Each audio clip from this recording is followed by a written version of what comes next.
कर्नाटक की राजधानी बंगलुरु में सोमवार को एक निजी फर्म के 34 वर्षीय डिप्टी जनरल मैनेजर ने आत्महत्या कर ली। मैनेजर ने 24 पन्नों का एक सुसाइड नोट छोड़ा, जिसमें अपनी पत्नी, उसके परिवार के सदस्यों और एक न्यायाधीश पर आत्महत्या के लिए स्पष्ट रूप से उकसाने, उत्पीड़न, जबरन वसूली और भ्रष्टाचार का आरोप लगाया। वहीं पुलिस की तरफ से जारी एक बयान के अनुसार अतुल सुभाष उत्तर प्रदेश का निवासी था, जो बेंगलुरु में रह रहा था।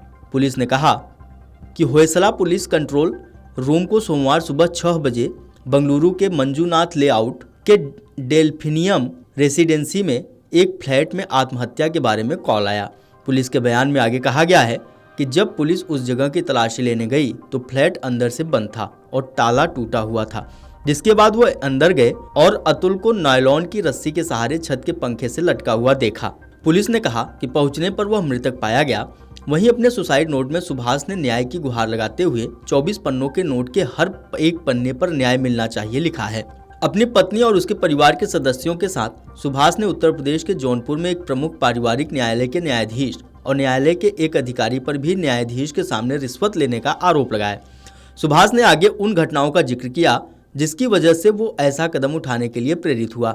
सुभाष ने अपने कथित उत्पीड़न का एक वीडियो भी रिकॉर्ड किया और अपने परिवार के सदस्यों से न्याय मिलने तक उसकी अस्थियों को विसर्जित न करने के लिए कहा। उसकी आत्महत्या में उसके 4 साल के बेटे के लिए भी एक संदेश था, जिसके बारे में उन्होंने दावा किया था कि उसे उनसे अलग रखा गया था। नोट और वीडियो का लिंक एक एनजीओ के व्हाट्सएप ग्रुप पर भेजा गया था, जिससे वह जुड़े हुए थे। नोट में यह भी कहा गया था कि उनके माता पिता को उनके बच्चे की कस्टडी दी जाए।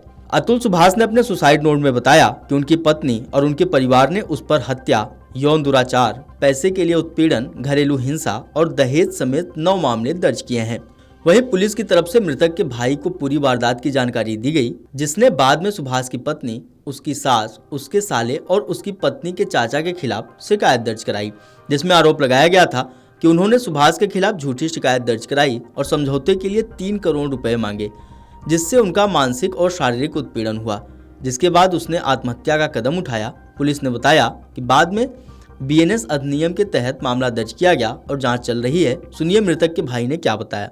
हुआ क्या था? मार्च के महीना में वो गया था। मार्च के महीना के बाद जब आया ना, तो कहा कि पापा वहाँ का जो मीडिएशन का जो जज है, चाहे जो भी लोग है, वकील है, चाहे जज है, जो भी है, वो वहाँ की कानून व्यवस्था जो लॉ है अपने भारत का, उस लॉ से नहीं चलता है। लोग उस लॉ को मानता ही नहीं है।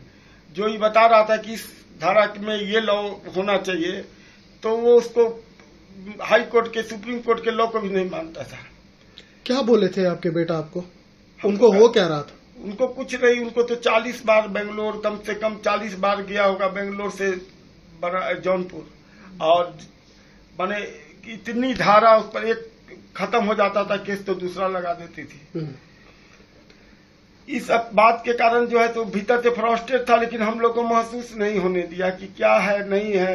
एकाएक हम लोग को खबर गई है कि वो अपना पूरा मेल वगैरह हमारे छोटे लड़के को रात में किया है 1:30 बजे 2 बजे, हमारे पास 3 बजे उसका फोन आया है। उसके बाद हम लोग कैसे कैसे करके वहां से पटना आए हैं, एयरपोर्ट पटना से बेंगलोर पहुंचे 4 बजे शाम में। मतलब सर, आप जानते हैं कि उनके फैमिली कुछ जो अपने वाइफ के ऊपर और उनके फैमिली के ऊपर जो इल्जाम लगाए हैं, सच है वो सारे? एकदम 100% सच है, 100% सच है। उसमें एक आध इल्जाम छूट गया हो तो भले ही, लेकिन जितना इल्जाम वो को याद होगा उतना लगाया हो तो एकदम सही है। मतलब आपके बेटा हैरासमेंट, बहुत हैरासमेंट था उसके साथ। हमारी वाइफ 4 महीना रही है, इसको डायबिटीज नहीं थी। वहां के टेंशन को देख के वो देखती थी, वहां की जो स्थिति है उसको देख करके इसको डायबिटीज हो गई। मतलब आपके बेटे के अतुल के साथ रहती थी? हाँ, नहीं गई थी, उसको प्रेग्नेंट थी, तो हमारी वाइफ को हमने भेजा था। अकेले हम रहते थे वहां बिहार में, इसको भेजा था कि वहां पर मदद करना है बहू की। वहां का जो देखती थी ना, उसका जो आचार विचार, इसको देख करके थोड़ा सा इसको भी बहुत टेंशन होता था, लेकिन बोलती नहीं थी। हमारे लड़कों को अब कितना टेंशन होता होगा हम नहीं बता सकते हैं। Video desk amarujala.com। अगर आप ये वीडियो YouTube पर देख रहे हैं तो हमारे चैनल को सब्सक्राइब कर बेल आइकन दबाएं, और Facebook पर देख रहे हैं तो हमारे पेज को लाइक करें। 8 मिलियन प्लस सब्सक्राइबर, आपके इस भरोसे के लिए बहुत धन्यवाद।